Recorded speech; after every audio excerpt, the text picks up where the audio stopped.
ಶ್ರೀ ಗಣಪತಿ ಶಾರದಾ ಗುರುಭ್ಯೋ ನಮಃ.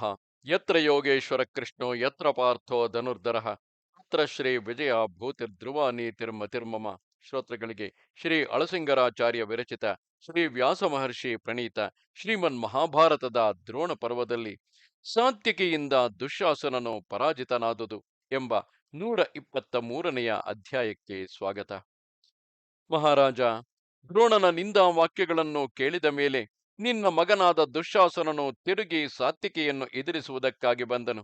ಮೇಘವು ಮಳೆಯನ್ನು ಕರೆಯುವಂತೆ ಸಾತ್ವಿಕೆಯ ಮೇಲೆ ಬಾಣಗಳನ್ನು ಕರೆಯುತ್ತಾ ಮೊದಲು 60, ಆಮೇಲೆ 16 ಹೀಗೆ ತೀಕ್ಷ್ಣ ಬಾಣಗಳನ್ನು ಪ್ರಯೋಗಿಸಿದನು. ಆದರೇನು, ಸಾತ್ವಿಕೆಯು ಮೈನಾಕ ಪರ್ವತದಂತೆ ನಿಶ್ಚಲನಾಗಿದ್ದನು. ದುಶ್ಯಾಸನನು ತನ್ನ ಕಡೆಯ ಅನೇಕ ರಥಿಕರೊಡನೆ ಸೇರಿ ಸಾತ್ವಿಕೆಯನ್ನು ಮುತ್ತಿಕೊಂಡು ನಾನಾ ಕಡೆಗಳಿಂದ ಬಾಣವರ್ಷಗಳನ್ನು ಸುರಿಸಿದನು. ಮೇಘ ಧ್ವನಿಯಂತೆ ಬಾಣ ಧ್ವನಿಗಳು ದಿಕ್ಕುಗಳನ್ನೆಲ್ಲ ಮೊಳಗಿಸುತ್ತಿದ್ದವು. ಇದನ್ನು ನೋಡಿ ಸಾತ್ವಿಕೆಯು ತನ್ನ ಹಸ್ತವೇಗದಿಂದ ಎಡಬಿಡದೆ ಬಾಣಗಳನ್ನು ಬಿಟ್ಟು ನಿನ್ನವರನ್ನೆಲ್ಲ ಬಾಣಗಳಿಂದ ಮರೆಸಿಬಿಟ್ಟನು. ಆ ಬಾಣವೇಗವನ್ನು ತಡೆಯಲಾರದೆ ಅನೇಕ ರಥಿಕರು ನಾಚಿಕೆಯಿಲ್ಲದೆ ಓಡುತ್ತಿದ್ದರು. ನಿನ್ನ ಮಗನಾದ ದುಶ್ಯಾಸನನೊಬ್ಬನು ಮಾತ್ರ ನಿರ್ಭಯವಾಗಿ ಎದೆಗೊಟ್ಟು ನಿಂತು 4 ಬಾಣಗಳಿಂದ ಸಾತ್ವಿಕೆಯ 4 ರಥಾಶ್ವಗಳನ್ನು, 3 ಬಾಣಗಳಿಂದ ಸಾರಥಿಯನ್ನು, ಬೇರೆ 100 ಬಾಣಗಳಿಂದ ಸಾತ್ವಿಕೆಯನ್ನು ಬಲವಾಗಿ ಹೊಡೆದು ಸಿಂಹನಾದ ಮಾಡಿದನು. ಇದನ್ನು ಸಹಿಸಲಾರದೆ ಸಾತ್ವಿಕೆಯು ಅತಿ ಕೋಪಾವಿಷ್ಟನಾಗಿ ಎಡಬಿಡದೆ ಬಾಣಗಳನ್ನು ಬಿಡುತ್ತಾ ದುಶ್ಯಾಸನನನ್ನು, ಅವನ ಸಾರಥಿಯನ್ನು, ರಥವನ್ನು, ಧ್ವಜವನ್ನು ಕಣ್ಣಿಗೆ ಕಾಣದಂತೆ ಮುಚ್ಚಿಬಿಟ್ಟನು. ಜೇಡರ ಹುಳುವು ತನ್ನ ಬಲೆಯ ಸಮೀಪಕ್ಕೆ ಒಂದು ಸಣ್ಣ ಸೊಳ್ಳೆಯನ್ನು ತನ್ನ ದಾರದಿಂದ ಸುತ್ತಲೂ ಬಿಗಿಯುವಂತೆ ಸಾತ್ವಿಕೆಯು ನಿನ್ನ ಮಗನನ್ನು ತನ್ನ ಬಾಣದ ಬಲೆಯಲ್ಲಿ ಸಿಕ್ಕಿಸಿಬಿಟ್ಟನು. ಇದನ್ನು ನೋಡಿ ನಿನ್ನ ಮಗನಾದ ದುರ್ಯೋಧನನು ದುಶ್ಯಾಸನನ ರಕ್ಷಣೆಗಾಗಿ ತ್ರಿಗರ್ತರನ್ನು ಕಳುಹಿಸಿದನು. ಯುದ್ಧ ವಿಶಾರದರು, ಕ್ರೂರ ಕರ್ಮಿಗಳು ಆದ 3,000 ಮಂದಿ ತ್ರಿಗರ್ತರು ಸಾತ್ವಿಕಿಯ ರಥವನ್ನು ಮುತ್ತುವುದಕ್ಕಾಗಿ ಬಂದರು. ದೊಡ್ಡ ರಥ ಸಮೂಹಗಳಿಂದ ಸಾತ್ವಿಕಿಯ ರಥವನ್ನು ಆವರಿಸಿಕೊಂಡರು.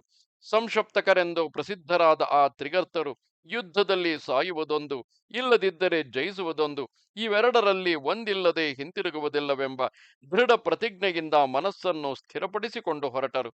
ಬಾಣ ವರ್ಷಗಳನ್ನು ಕರೆಯುತ್ತಾ ಬರುತ್ತಿದ್ದ ಅವರನ್ನು ಕಂಡು ಸಾತ್ವಿಕೆಯು ಅವರಲ್ಲಿ ಪ್ರಧಾನರಾದ 500 ಮಂದಿ ಯೋಧರನ್ನು ಕ್ಷಣ ಮಾತ್ರದಲ್ಲಿ ಕೊನೆಗಾಣಿಸಿಬಿಟ್ಟನು. ಬಿರುಗಾಳಿಗೆ ಮುರಿದು ಬಿದ್ದ ಮರಗಳಂತೆ ಅವರು ನೆಲಕ್ಕುರುಳಿದರು. ಸಾತ್ವಿಕಿಯ ಬಾಣಗಳಿಂದ ಆನೆ, ಕುದುರೆ, ಕಾಲಾಳು ಮುಂತಾದವು ಅಸಂಖ್ಯಾತವಾಗಿ ಸತ್ತು ಬಿದ್ದವು. ಧ್ವಜಗಳು ಪುಡಿಪುಡಿಯಾದವು. ರಕ್ತ ಪ್ರವಾಹದಿಂದ ನೆಲವೆಲ್ಲ ತೊಯ್ದು ಪುಷ್ಪಿತಗಳಾದ ಮುತ್ತುಗದ ಮರಗಳಿಂದ ಆಚ್ಛಾದಿತವಾದಂತೆ ಕಾಣಿಸಿತು. ಸಾತ್ವಿಕೆಯ ಕೊಲೆಯಿಂದ ತಪ್ಪಿಸಲು ಸಹಾಯಕರಾರು ಮುಂದೆ ಬಾರದೆ ಅವು ಕೆಸರಿನಲ್ಲಿ ಸಿಕ್ಕಿಬಿದ್ದ ಆನೆಗಳಂತೆ ತತ್ತಳಿಸುತ್ತಿದ್ದವು. ಕೊನೆಗೆ ತಾವು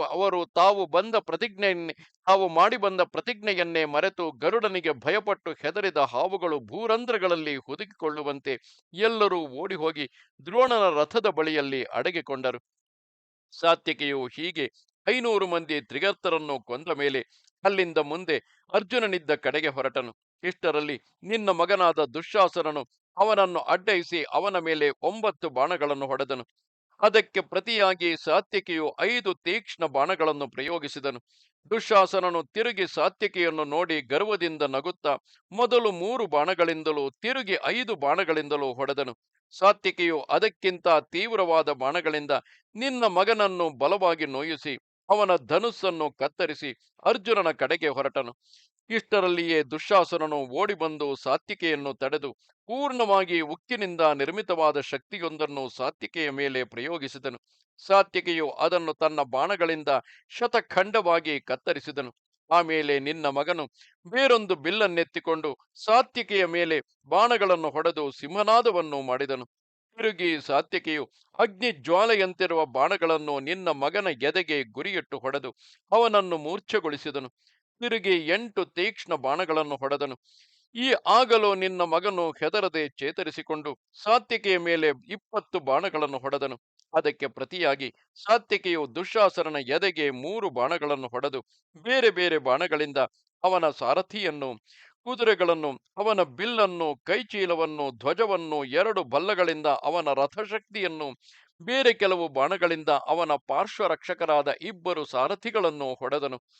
ಧನುಸ್ಸು ಮುರಿದು ವಿರಥನಾದ ನಿನ್ನ ಮಗನನ್ನು ನೋಡಿ ತ್ರಿಗರ್ತ ಸೈನ್ಯಾಧಿಪತಿಯು ಅವನನ್ನು ತನ್ನ ರಥಕ್ಕೇರಿಸಿ ರಣರಂಗದಿಂದ ಬೇರೆ ಕಡೆಗೆ ಸಾಗಿಸಿಕೊಂಡು ಹೊರಟನು. ಆಗಲೂ ಬಿಡದೆ ಸಾತ್ವಿಕಿಯು ಮುಹೂರ್ತ ಕಾಲದವರೆಗೆ ಅವನನ್ನು ಬೆನ್ನಟ್ಟಿ ಹೋದನು. ಆದರೆ ಭೀಮನ ಪ್ರತಿಜ್ಞೆಯನ್ನು ನೆನೆಸಿಕೊಂಡು ನಿನ್ನ ಮಗನನ್ನು ತಾನು ಕೊಲ್ಲದೆ ಹಿಂತಿರುಗಿ ಬಿಟ್ಟನು. ಮಹಾರಾಜ, ಹಿಂದೆ ದ್ಯೂತ ಸಭೆಯಲ್ಲಿ ಭೀಮನು ನಿನ್ನ 100 ಮಂದಿ ಪುತ್ರರನ್ನು ತಾನೇ ಕೊಲ್ಲುವುದಾಗಿ ಪ್ರತಿಜ್ಞೆ ಮಾಡಿದುದನ್ನು ನೀನು ಕೇಳಿದೆಯಲ್ಲವೇ?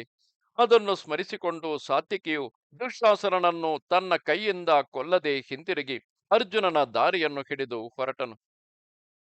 ಇದು 123ನೆಯ ಅಧ್ಯಾಯವು. ನಮಸ್ತೆ ಶಾರದೆ ದೇವಿ, ಕಾಶ್ಮೀರ ಪುರವಾಸಿನಿ, ತ್ವಾಮಹಂ ಪ್ರಾರ್ಥೆಯೇ ನಿತ್ಯಂ, ವಿದ್ಯಾದಾನಂಚ ದೇಹಿಮೆ. ನಮಸ್ಕಾರ.